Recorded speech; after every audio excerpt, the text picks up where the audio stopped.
नमस्कार, बहुत बहुत स्वागत है आपका नेक्स्ट 9 न्यूज में। और मैं हूं आपके साथ राकेश कुमार और मेरे साथ है मेरे सहयोगी सिराज। हम आज बात करने वाले हैं सीवान सीट को लेकर के।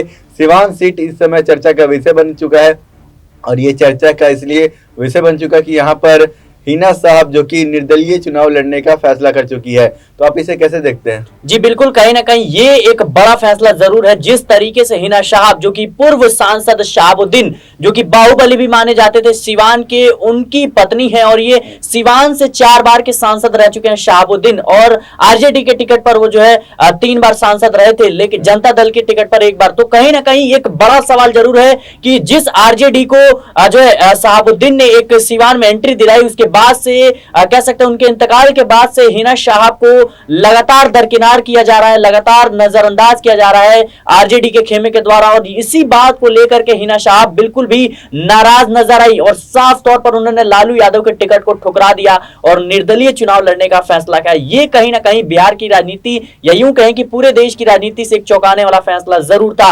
हालांकि जिस तरीके से अवध बिहारी चौधरी को आरजेडी ने अपना उम्मीदवार बनाया है, बड़ा चेहरा है, पूर्व में विधानसभा के स्पीकर भी रह चुके हैं, ऐसे में देखना दिलचस्प होगा कि क्या जनता इंडिया गठबंधन के अलावा जो है अब कहीं ना कहीं हिना साहब पर जो है समर्थन देते हुए नजर आएगी। क्या हिना साहब पर जो है अपना भरोसा जताएगी? देखिए सिराज, यहाँ पर कल जिस तरीके से यहाँ पर सीवान में वो अपना नामांकन दाखिल करने जाते हैं और उसके बाद जैसे ही वो नामांकन अपना दाखिल करती है, वहाँ पर जो उसके जो समर्थक वो भारी संख्या में वहाँ पर जुट जाते हैं। और आपने देखा होगा कि उस वीडियो में भी कि जिस तरीके से वहाँ पर भगवा जो गमछा होता है, भगवे कपड़े होते हैं, लोग उनके भगवे धारी भी लोग उनके समर्थन में हैं और काफ़ी देर उनका इंतजार किए। तो आप ये सोच सकते हैं कि उनके चाहने वाले सिवान के अंदर कितने हैं। ना कोई वहाँ पर मजहब, ना कोई धर्म, उनके बस चाहने वाले कि अब वो ये जो समर्थक यही सोच रहे हैं कि हिना साहब इस सिवान की तरक्की में योगदान करवाएगी। आप जी बिल्कुल, कहीं ना कहीं जो वहां के समर्थक हैं, हम आपको बताना चाहूंगा कि शहाबुद्दीन जब वहां से 4 बार सांसदी का चुनाव जीते थे,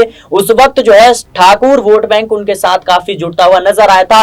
मुस्लिम भी उनको समर्थन दे रहे थे और यादव वोट बैंक भी था। तो कहीं ना कहीं हर जाति समुदाय से लोग जो है वो उनके साथ जुड़ते हुए नजर आए थे और इसी की बदौलत शहाबुद्दीन जो है 4 बार सांसद चुने गए थे। और कहीं ना कहीं अब जिस तरीके से निर्दलीय चुनाव लड़ रही है, उनके साथ में जो है जो ठाकुर वोट बैंक है वो कहीं ना कहीं दोबारा जुड़ता हुआ नजर आ रहा है। और निश्चित तौर पर ये एक हिना साहब के लिए पॉजिटिव पॉइंट हो सकता है, क्योंकि जिस तरीके से करीब 2 से 3 बार वहां से हिना साहब हार चुकी हैं और पिछली बार साल 2019 की बात करें तो 1,20,000 के करीब जो है आसपास के वोटों से अंतर से जो है हारी थी। तो ये कहीं ना कहीं एक बड़ा फैसला जरूर है निर्दलीय चुनाव लड़ने का। और चंद्रशेखर आजाद भी उनके समर्थन में है, असदुद्दीन अवैसी भी है। तो निश्चित तौर पर उनके समर्थन में इस वक्त जो है सारी चीजें नजर आ रही हैं। तो सिराज, हम ये भी समझे कि यहाँ पर जो आरजेडी है, आरजेडी किस तरीके से शहाबुद्दीन की मौत के बाद वो अपने आप को दरकिनार करने लगी, वो पीछे हटने लगे और जब उनको जरूरत थी हिना साहब को उनके समर्थन की, तब वो समर्थन करते नहीं दिखाई दिए।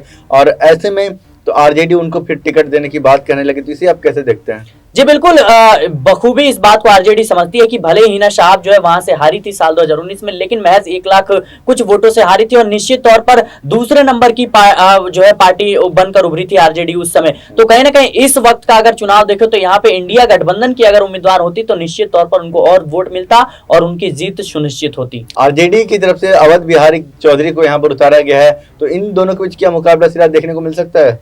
जी बिल्कुल, कहीं ना कहीं आरजेडी ने जो है एक बड़े चेहरे पर दांव खेला है। मैंने पहले ही कहा कि विधानसभा के पूर्व स्पीकर रह चुके हैं अवध बिहारी, कोई छोटा नाम नहीं है, बड़ा नाम है। और निश्चित तौर पर इस वक्त अगर देखें तो अवध बिहारी चौधरी के नाम पर वोट नहीं मिलेगा। इस वक्त जो है जनता इंडिया एनडीए के गठबंधन के बीच में जो है वो फैसला है। लेकिन सिवान की राजनीति को समझे तो इस समय जो सारी चीजें हैं वो कहीं ना कहीं हिना साहब के पक्ष में नजर आ रही है। और निश्चित तौर पर जिस तरीके से एनडीए ने विजय लक्ष्मी कुशवाहा को जो है कहीं ना कहीं उतारा है, तो ये एक कह सकते हैं कि एक उनके लिए पॉजिटिव पॉइंट जरूर है। लेकिन इससे भी बड़ा सवाल यही है कि हिना साहब का जिस तरीके से जो हिंदू समुदाय है, जो कह सकते हैं कि सारे जाति धर्म के लोग उनके समर्थन में जुट रहे हैं, आरजेडी के लिए मुश्किल भरा पल है। यहाँ पर विजय लक्ष्मी कुशवाहा को भी मैदान में उतारा गया और ये जो मुकाबला है वो त्रिकोणीय हो चुका है।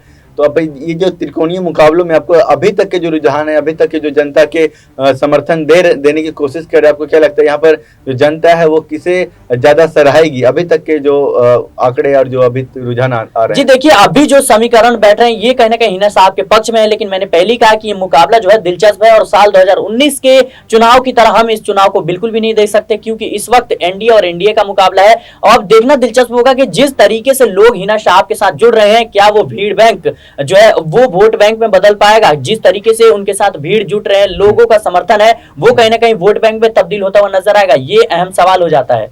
बिल्कुल, ये देखना दिलचस्प होगा कि इन त्रिकोणीय मुकाबले में क्या हिना साहब इस बार बेड़ा पार कर पाएगी, यानी क्या सिवान की जो सत्ता है वो हिना साहब के पक्ष में हो पाएगी, ये देखने वाली बात होगी। तो कैसी लगी तमाम जानकारी आप हमें कमेंट्स में लिखकर जरूर बताइएगा। साथ ही आप हमारे इस वीडियो को ज़्यादा से ज़्यादा लोग तक शेयर करें।